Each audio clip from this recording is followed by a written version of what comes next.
Sir ఈ రోజున ప్రతి గ్రామంలో కూడా గ్రామీణ స్థాయిలో రోడ్లకు కానీ లేకపోతే కనీస సౌకర్యాలు మౌలిక వస్తువులకు సంబంధించి నిధులు విడుదల చేస్తున్నారు. గత ప్రభుత్వంలో లేని నిధులు కానీ విధులు కానీ ఈ రోజున ప్రతి సర్పంచ్ గ్రామ సర్పంచ్ కూడా ఖచ్చితంగా మమ్మల్ని ఎన్నుకున్న వాళ్ళకి న్యాయం చేయాలనే విధంగా వాళ్ళు పనులు చేస్తున్నారు. ఎట్లా చూడాలి ఇదంతా? కూటమి ప్రభుత్వం వచ్చినప్పటి నుంచి కూడా సర్పంచులకి అధికారాలు ఇచ్చి అలాగే వాళ్ళ జీతభత్యాలు పెంచి అంటే ఆగస్టు 15కి ఏదన్నా చేయాలన్నా ఇట్లా ప్రతిదీ కూడా వాళ్ళు అక్కడిక్కడ చందాలు పోగు చేసుకునే పరిస్థితి లేకుండా ప్రభుత్వం వాళ్ళకి డైరెక్ట్గా వాళ్ళ అకౌంట్లో డబ్బులు ఇచ్చి ఖర్చు చేసుకోండి అని చెప్పి ఇచ్చింది. అలాగే గ్రామీణ పరంగా చూసుకుంటే పవన్ కళ్యాణ్ గారు ఆ శాఖ తీసుకున్నారు. ఆయన వచ్చినప్పటి నుంచి కూడా గ్రామాలను అభివృద్ధి చేస్తూ ప్రతి ఒక్క ఊరికి రోడ్డు అనేది కంపల్సరీ అని చెప్పి అధికారంలోకి వచ్చిన వారం రోజుల్లోనే అది అంటే ఆ పనులు స్టార్ట్ చేశారు.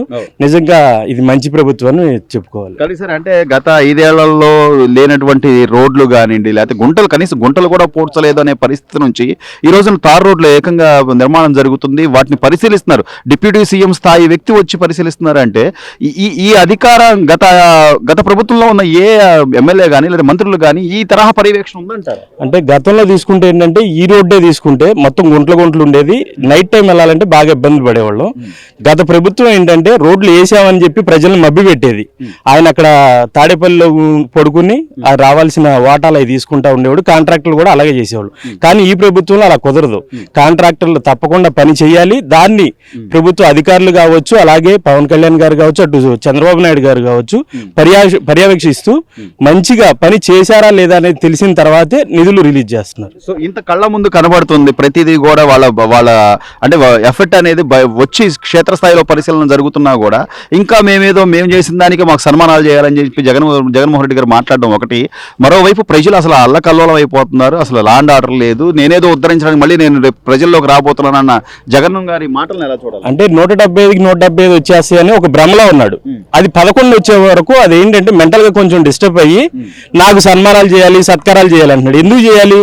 మద్యపానం నిషేధం చేయనందుకు చేయాలా, లేకపోతే ఆడపడుచుల్ని దాడులు చేసి కొట్టినందుకు చేయాలా, లేదా ప్రశ్నించిన వాళ్ళని ఎస్సీ ఎస్టీ సోదరులను ప్రశ్నిస్తే వాళ్ళ మీద దాడులు చేసి చంపేసినందుకు చేయాలా, అని సన్మానం ఎందుకు చేయాలి, లేదా తల్లిని చెల్లిని తరిమి పక్క రాష్ట్రాన్ని పంపించినందుకు చేయాలి? ఏ విధంగా రాష్ట్రాన్ని ఏ విధంగా కూడా అభివృద్ధి అనేది ఏదో ఒకటి అంటే ఏ వర్గాన్ని కూడా సంతృప్తికరంగా ఆయన ఇదిగో నేను పలానా వర్గానికి మంచి చేశానని చెప్పుకుంటాకి లేదు.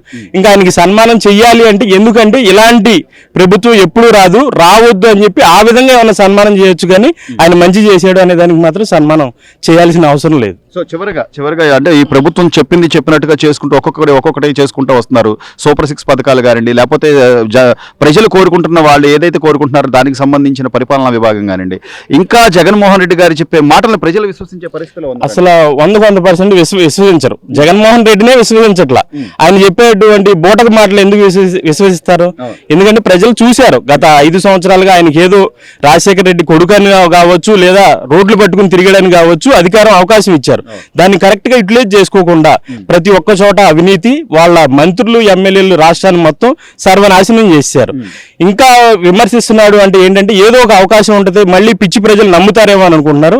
చచ్చినా నమ్మరు. నీకు ఒకే ఒక్క అవకాశం అడిగావు, అది ఇచ్చారు. ఇంకా జీవితంలో నీకు అవకాశం అనేది ఎవరు? అమ్మ మహిళలు మీకు తెలుసు ప్రతి ఒక్కరికి కూడా ఈ రోజున గ్యాస్ సిలిండర్లని కానీ లేకపోతే ఈ రోజు ప్రతి ఒక్కరికి పని దొరికే విధంగా ఉచిత ఇసుకని కానీ, ఆయన రాగానే పెద్దవాళ్ళ పెన్షన్లు అలాగే వికలాంగుల పెన్షన్లు పెంచడం కానీ, ఈ రోజు కూటమి ప్రభుత్వం ప్రతిదీ కూడా మంత్రిమండలిలో నిర్ణయాలు పెట్టి వాటన్నిటిని ఆమోదించి ప్రజలకి ఎలా ఆమోదయోగ్యమో అలా పరిపాలన చేస్తున్నా కూడా జగన్మోహన్ రెడ్డి గారి విమర్శలను ఎలా చూడాలంటారు?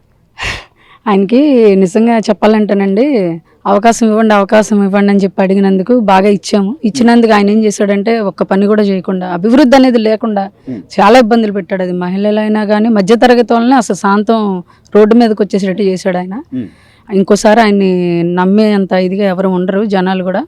ఆడవాళ్ళకి ఏంటంటేనండి అది వరకు కాస్త కూస్త పాపం ఉపాధిగా ఏదో ఒకటి చేసుకునే ఇది ఉండేది. ఇప్పుడైతే శాంతం అసలు ఏం లేదు. పిల్లల భవిష్యత్తు అయితే సర్వం శూన్యం అయిపోయింది. ఇప్పుడు ఏంటంటే ఈయన పవన్ కళ్యాణ్ గారు వచ్చిన దగ్గర నుంచి మాటను నిలబెట్టుకుంటున్నారు. ఎక్కడికక్కడ మొన్న కంగిపాడులో ఫస్ట్ వచ్చారండి పంచాయతీరాజ్ దానిలో చెప్పారు అనమాట రోడ్లు ఇది శంకుస్థాపన. నేను ఎమ్మెల్యే గారు బోడప్రసాద్ గారు ఆయన దృష్టికి తీసుకెళ్ళడం జరిగింది. ఈ రోడ్ని తీసుకెళ్ళిన వెంటనే కూడా ఆయన స్టార్ట్ చేసి మొదలు పెట్టేశారు కూడా.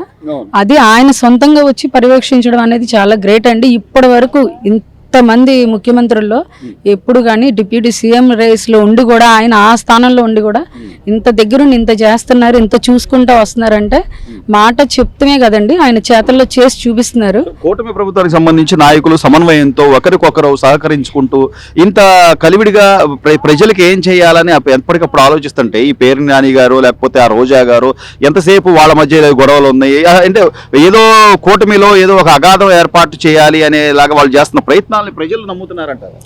ప్రజలు నమ్ముతూ అంటేనండి, ఒకప్పుడు చెప్పారు నమ్మారు, ఇప్పుడు ఏం చేశారంటే ఎలక్షన్ ముందు అది వీళ్ళు బాగా అవాకులు పేలారు.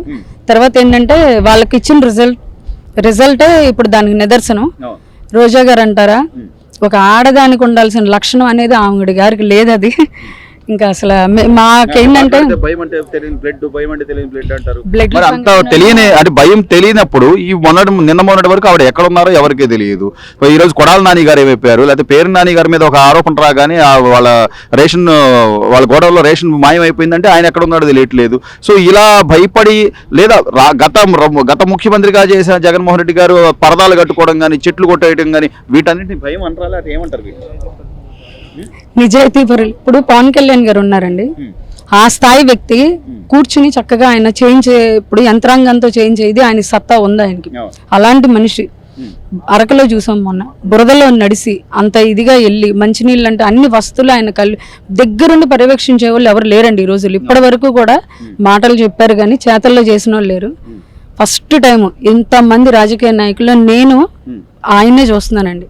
సో ప్రజలైతే జగన్మోహన్ రెడ్డి లేకపోతే వాళ్ళు ఎట్టి పరిస్థితుల్లో నమ్మకే కదండి, వాళ్ళకి 11 వరకే ఇచ్చింది. ఎందుకు ఇంకోసారి అసలు అవకాశం కూడా ఉండదు. ఎందుకంటే జనాల్లో ఒక అభిప్రాయం అనేది వచ్చేసిందండి, వీళ్ళు మాటలు చెప్పే మనుషులు కాదు, చేతల్లో చేసి చూపించే నాయకత్వం ఉంది. ఇప్పుడు కూటమి ప్రభుత్వం కూడానండి, అందరం కలిసి మెలిసి అందరం కూడా పనులు చేసుకుంటున్నాం, చేయించుకుంటున్నాం. తెలుగుదేశం వల్ల అయినా సరే నేను జనసేన పెదపులపాక అధ్యక్షురాలండి, నా పేరు మేఘా స్వాతేజ. బోడప్రసాద్ గారు కానీ ఇక్కడ స్థానిక ఎమ్మెల్యే మాకు ఆయనే.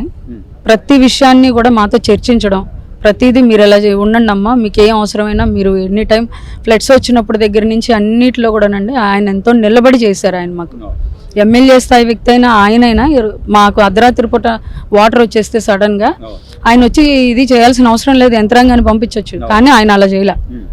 అందరూ కూడా వచ్చారు, చేశారు, చేసి చూపిస్తున్నారు ప్రజలకు కూడా.